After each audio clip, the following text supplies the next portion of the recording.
ગુજરાતમાં વ્યાજબી દુકાનદારોના હિતની ચિંતા કરતા એ સંગઠનો અસ્તિત્વ ધરાવે છે. બંને સાથે મળી સરકાર સામે માગણીઓ મૂકેલી છે વર્ષોથી, પણ એનો કોઈ નિરાકરણ આવતું નથી. માગણીઓ તો અમારી 20 મુદ્દાની છે. ખાસ તો એમાંથી સરકાર એવું કહે છે કે અમે 11 સ્વીકારી છે.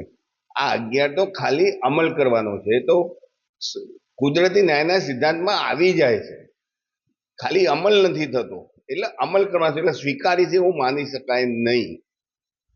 રહી અમારી બીજી માંગણીઓ, એમાં મહત્વની માંગણીઓ છે અમારું કમિશન વધારો. 20,000 રૂપિયા જે મિનિમમ કમિશન છે એનું 30,000 રૂપિયા કરો.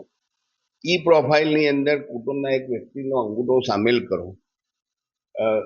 જે 5 વ્યક્તિ કમિટીના હાજર રાખવાની જે વાત છે, આખા હિન્દુસ્તાનમાં કોઈ જગ્યાએ નથી કમિટીઓ. ખાલી બેન જૂઠું બોલે અમારી આગળ. હું દિલ્હી જઉં છું તો દિલ્હી વાળા અમને મને ખખડાવી છે ને આમ છે ને તેમ છે. એટલે બિલકુલ જૂઠું. જો સચિવ કક્ષાની પ્રિન્સિપાલ સેક્રેટરી કક્ષાના અધિકારી આવી રીતે જૂઠું બોલતા હોય તમારે સમજવું શું? પછી કમિશનની બાબતમાં બેન એમ કે છે કે આ તો ભારત સરકારનો વિષય છે. મને ખબર છે કે ત્યાં સુધી એમનો વિષય ભારત સરકારનો વિષય. ભારત સરકાર 90 રૂપિયા કમિશન આપે, એમાં 50% ભારત સરકાર હાલે, 50% સ્ટેટ ગવર્મેન્ટ, બાકીનું વધારાનું કમિશન ગુજરાત સરકારે આપવાનું છે.